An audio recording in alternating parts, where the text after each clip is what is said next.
I, 26F, grew up in the Midwest but went to college in California. There I met and dated Jeff, 26M, for our final 2 years of undergraduate. After graduation I stayed in California to get my master's degree while Jeff entered the workforce. We were happy together and we planned to get married after I got my master's. After I finished my schooling, Jeff got cold feet about getting married and eventually becoming a father, abandonment issues from his bio dad leaving, so he broke up with me. Heartbroken feels like it would barely scratch the surface on how I felt. I had a great job in California, so I stayed in hopes that Jeff would come to his senses and we'd get back together. We never did. He met Grace, 25F, and started dating her about 5 months after we broke up. I started planning on moving back to my home state once I realized it was actually over. Then he and Grace broke up at the beginning of this year. Jeff and I ended up sleeping together a few times while they were broken up. It was a very public breakup, no cheating involved. About a week after the last time we had sex, he told me that he and Grace were getting back together. He said he couldn't remain friends with me because he still had feelings for me and he had to let them fade to be fair to Grace. His final words to me were to not call him unless I was literally dying and just wanting to say goodbye. I left California behind 3 weeks later. 2 weeks after I had returned home I found out that I was pregnant. It's Jeff's. I wasn't gonna be that girl that uses a pregnancy to get a man back, so I deleted all my social media accounts and made new ones that don't have my name attached to them. The only Cali people I added were trusted friends who I knew either had no connection to Jeff or who were loyal to me and wouldn't tell him my new accounts. Early in my pregnancy I made the mistake of checking out Jeff and Grace's respective profiles and saw that they refer to each other as Lamal, and Jeff even had a picture of them captioned saying he was gonna marry that girl. That broke me all over again, and I have since blocked them both and decided I had to move on with my life. I'm now 6.5 months pregnant. Since moving back I have bought my own house in my home state and have been busy building a nursery for my baby. I already love this little baby in my belly and I feel 100% confident that I can raise and provide for him on my own with minor help from my family. One of my best friends back in California was having an engagement party. I won't be able to attend the wedding as I'll be busy with a newborn when it happens, so I decided to fly out to see my friends and offer my congratulations to the couple before my life becomes baby-centric. I got into town on Thursday and honestly had a blast seeing all my friends yesterday, even though it's only been about 6 months since I last saw them. They were all respectful of my wishes not to take pictures of me below the chest. They did post some pictures of me online, but from the angles it just looks like I gained some weight in my face. Nothing that would give away my pregnancy. It's a couple days before my flight back home and the friend that I'm staying with suggested we go to the store because she wanted to get a scrapbook for our engaged friend.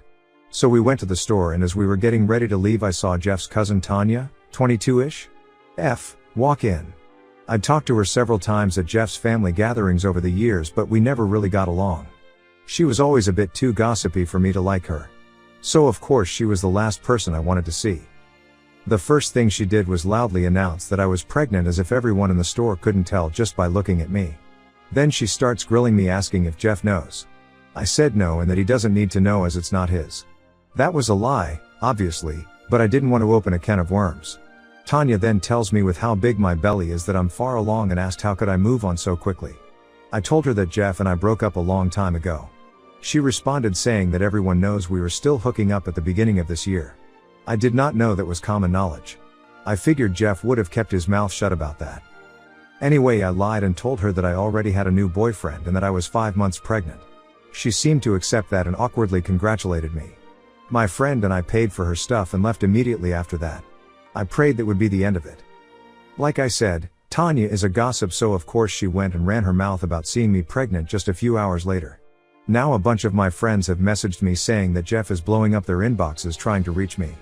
None of them have told him my new number or social media, so he has no way of reaching me himself. My flight back home isn't for another 2 days and I'm freaking out. Some of my friends are saying that I should just tell him the truth now that he knows I'm pregnant. I still say I can get by pretending it's someone else's and that I'm not far enough along for it to be his. I honestly just want to ignore him and go back home. However, I'm having some doubts that that's the right choice and there isn't a consensus on what to do, so I'm turning to internet strangers. Update 1. Hi everyone. So the consensus on my post was to tell Jeff about the baby being his. Even from just the first few comments that seemed clear. We did end up meeting up. It wasn't particularly interesting or dramatic, but if anyone cares, here's what happened. He got a hold of the friend I was staying with on Instagram. I wanted to just talk to him on the phone, but he insisted we talk in person ASAP. In retrospect, I should have just waited until the next day, but I kind of just wanted to get it over with, and it seemed like he did too. TBH, I thought he was gonna tell me that he wanted nothing to do with the kid because I didn't see any other reason why he wanted to talk in person right that second. Keep in mind it was almost 10 at night at the time. So my friend and I went to his parents' house where he was waiting. His parents always treated me like family, so I guess I felt comfortable being there even though we probably should have met at a neutral location. When we got there, Jeff's mom answered the door. She hugged me and I could tell she wanted to touch my stomach, but she restrained herself and didn't even ask, thankfully. I always liked her. We made awkward small talk as she led me to the living room. It was clear that they had just had a party as it was still messy with a bunch of drinking cups lying around and confetti on the floor. On the couch was Jeff and Grace holding each other's hands. I was surprised that I honestly felt nothing for him at first. His stepdad offered me a seat, but I chose to stand. I wasn't planning on being there long anyway. Jeff started off saying that I might be able to fool Tanya, but he knows there's no way I would have ever met a new guy and gotten pregnant that fast. So he asked why I didn't tell him.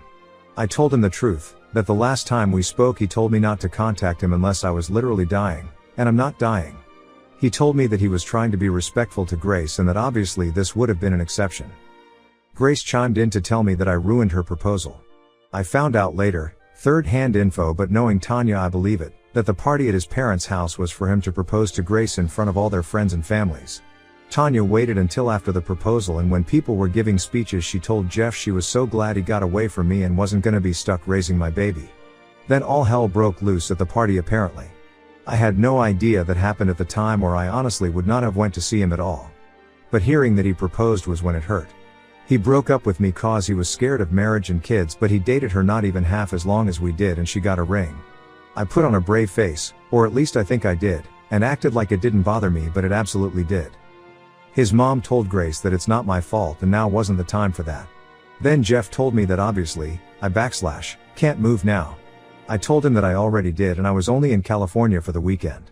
He countered saying that I have to move back. I told him no, I'm not doing that. He said, well, I can't just leave. At that point I got frustrated and told him that I left months ago. My job is in my home state. I bought a house. All my doctor's appointments have been there. I established residency there a long time ago. California isn't my home anymore and hasn't been for half a year now. So then he got frustrated and got up to approach me asking if he's just supposed to send a paycheck once a month and saying this wasn't how it was supposed to happen. I don't really know what he meant by that second part cause he just found out I was pregnant a few hours before, but I assumed he was taking about his life plans? I forced myself to calm down and try to be empathetic. I told him that if he was worried about this screwing up his plans for the future that he had nothing to worry about. I don't want or need anything from him. I've planned everything out from finances to childcare when I return to work to even setting up my baby's college fund. It's all taken care of already. He didn't really say anything. I didn't know if he was thinking or just relieved that I had it all handled. I told him he can still get married to Grace and have his own family someday. I promised I wouldn't bother or blame him for anything. My baby will be loved and cared for. Jeff got teary-eyed and told me that I know how he feels about this.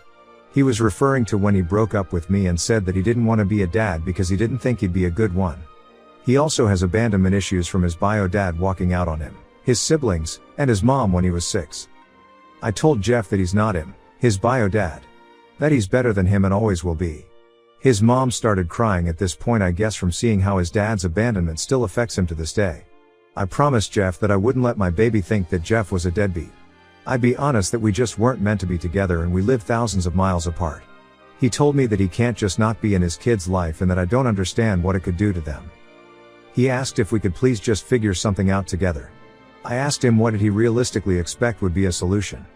Because I'm not moving back to California and I highly doubt he and Grace wanted to pack their bags and move that far away from their own families and friends. I said I'm not gonna be sending my kid on a plane every few months either because that's too much. Jeff didn't say anything to that, so I told him maybe that could be an option when he's older and has more independence, but right now it's not happening. Jeff's eyes lit up and he asked, "It's a boy?" I'd been careful not to reveal the gender up until then, but I messed up there. I nodded and he nervously asked if he could feel the baby. Before I could even respond, Grace let out this loud wail and stormed off to the kitchen.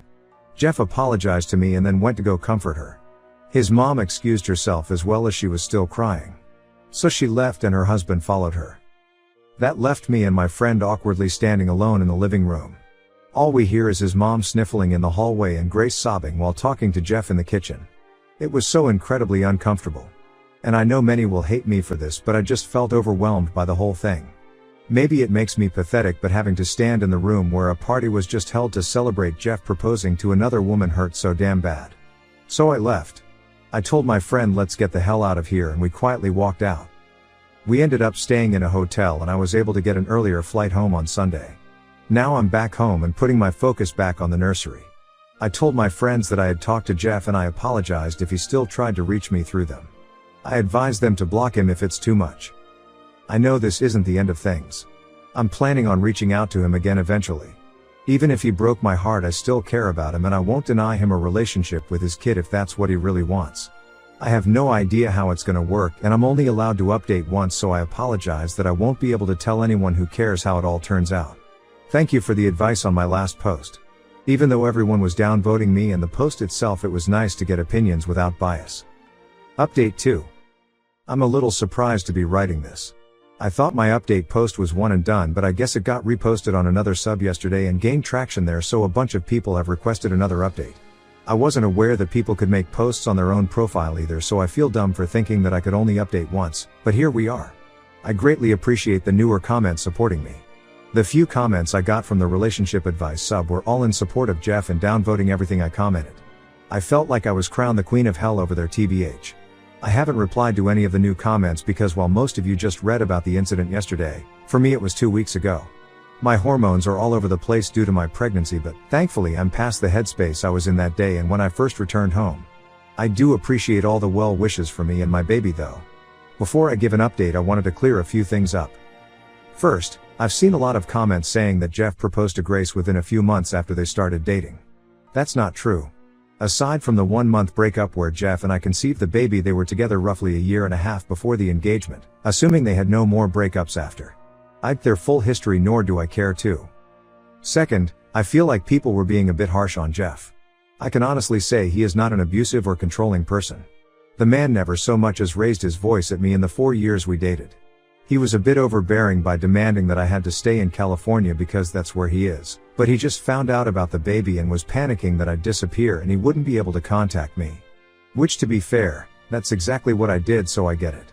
I had a million thoughts, some wildly ridiculous when I think about it now, running through my own head when I found out too. Third, he wasn't juggling Grace and I at the same time like people think. She broke up with him, they both thought for good at the time. He and I started having sex again, but it wasn't like we were in a sequel of the lovey-dovey honeymoon phase. It was a weird and confusing time. We weren't talking about getting back together. I already had a start date for my new job back home and my move was scheduled. He didn't know any of that. I was still in love with him, of course, and I hoped he'd tell me he wanted to get back together and I would have stayed, but he didn't. Finding out he was getting back with Grace hurt, but I can't say I felt used for sex.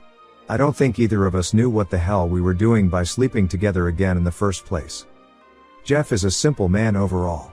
I promise he's not some supervillain taking advantage of women and playing with their emotions. I'm not making excuses for him. I wish it were that easy to say that he's a dirtbag and you should give me all your sympathy. In reality, I know who Jeff is as a person. Anyone who read my posts knows him as just a collection of bad and or questionable choices he made. If you summarize anyone up to just the bad shit they've done, of course they'd come off as an unlikable person. Jeff's not evil or manipulative. He's just got some stuff he probably should have worked 3 years ago, and admittedly I never thought his issues were that prevalent until we broke up. Plus I'm positive that Grace knew we slept together while they were broken up. There's no way that was a shock to her. He would have told her himself, and even if he somehow hadn't, if Tanya knew, then everyone else knew shortly after. Guaranteed. Lastly, I appreciate everyone concerned about any custody issues that may arise from this. I was also amused by the people who were hyping themselves up thinking that I was delusional and actually gonna be forced to put my baby on a plane by court order. I'm not sure why so many people on Reddit are used to dysfunctional relationships where judges and a huge custody battle need to be involved, but that's not us. Jeff and I were together and very much in love for years. It might be hard to picture that when you've only read about the shitty end of our relationship, but everything before the breakup was an ideal relationship, which is exactly why it hurt me so much when he ended it. Things are weird now, but we don't hate each other. Our default option, even in a complicated situation like this, is not we're taking this to court. That would be the last resort. I'm sure we'll work it out between ourselves long before it ever gets there. So on to the actual update. I planned on contacting Jeff after a couple weeks. I wanted to take time to gather my own thoughts and figure out what I wanted to say. Instead, I got phone calls from his number about a week after I returned home. He left a voicemail asking me to call him so we could talk. I was honestly furious because there's no way he should have been able to find my number unless somebody told him. It might not seem like it's a big deal, but to me I saw it as there being somebody who betrayed my trust in them. I texted him asking how he got my number. He said it wasn't important and that he wanted to talk. I said it is important to me, but he still didn't want to tell me. I told him we can talk when he tells me who he got my number from. So finally he told me who it was and sent a screenshot of the conversation when I asked for proof. It was the second least likely friend I would have expected to break my trust. That's a whole other story though. So we talked over FaceTime and he told me that he absolutely wants to be in our son's life. He doesn't know how it's gonna work long term, and neither do I. There was no threat of lawyers or his mom shouting grandparents' rights in the background like people were expecting. We're adults and we'll figure it out. The situation is not any easier to handle logistically, but emotions from that night have died down and we have clearer heads to move forward with. He did, however, have the audacity to tell me that he hates that I didn't tell him much sooner and that I wasn't planning to tell him at all until Tanya found out, because he thought we meant more to each other than that. I told him I thought we did too, until he told me not to contact him unless I was dying. That shut him up quickly because he knows now that it was an extreme and unnecessary thing to say, even if he wanted to cut contact with me. He's apologized for it and I apologized for not telling him about the baby myself. That's all we can really do. We're about to co-parent a child together, so we don't get the luxury of holding a grudge with one another over past slights. He also told me that he and Grace are no longer together. He claims that it was a mutual decision, but that sounds too easy to me. How do you go from newly engaged to broken up in 18 hours with it being a completely clean process? I'm guessing he's just sparing me the ugly details on what must have actually happened. I do feel bad for Grace. Other than incorrectly assigning blame for her ruined engagement party, she didn't do anything wrong. I don't know her personally, but her proposal night should have been one of the best nights of her life and it was ruined. I wouldn't want that for any woman. And because I know what everyone is gonna say, no, I am not seeing this as an opportunity to get back together with Jeff. Honestly, my focus is on my son right now. I'm not thinking about jumping into a relationship with anyone, much less the man who broke my heart once already. I think Jeff and I need to figure out how we're gonna co-parent first and foremost. And TBH, I want a man who loves me and chooses me for the person that I am, not because I happen to have given birth to his child. Plus, I don't know that I could ever get over that he proposed to Grace over me.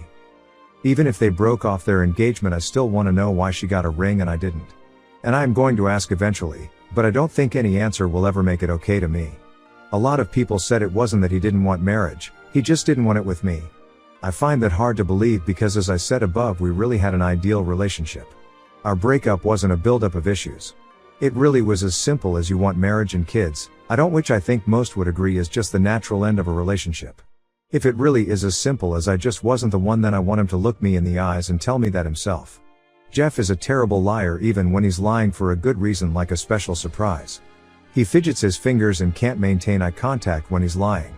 So if he looks me in the eyes and tells me his reason for why he chose to marry her and not me, I'll know if he's being honest. Jeff also told me that his mom wanted to send me stuff for the baby, so he asked for my address. I declined. I'm positive that there are no nefarious reasons and she's just excited and wants to help.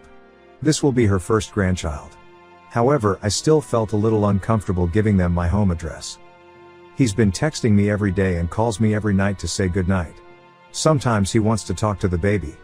It's a bit confusing for me because he broke up with me because he didn't want a kid, but now he wants to be involved to the point where he's going out of his way to contact me and ask if I need anything. It's strange and I don't really understand how his brain works, but like I said in my last post, I won't deny him a relationship with his kid if he wants one. Jeff wants to visit me in person to talk properly, but I told him I'm not sure if that's necessary right now. He asked to come last weekend and I said no. Then he asked again about possibly coming this weekend, but I told him I can't because I'm having my baby shower on Saturday. He wants to come. I'm not sure if that's a great idea. I'm not worried that he would say or do anything bad, and we're getting along over text/VC. I can tell that he just wants to be involved, but part of me feels like it's sort of, I don't know, playing house almost? I guess it wouldn't be a big deal if I made it clear he would be here as a friend and the father of the baby, but not as anything more. My parents don't think it's a good idea, but I know that's just because they don't like Jeff ever since he broke up with me. My sister, who is more level-headed, says that it could be a show of good faith that I'm serious about having a healthy co-parenting relationship, and it'll probably be easier to build that foundation now before the baby comes. My brothers don't care either way, but they say they're ready to beat up Jeff if he does or says anything stupid. He won't, but I love my brothers for always looking out for me. I'm not sure what I'm going to decide, but I know Jeff needs an answer soon so he can book a flight and a hotel room if I do say yes. I'm open to suggestions. This is inconclusive. As Op stated, they were not going to post more.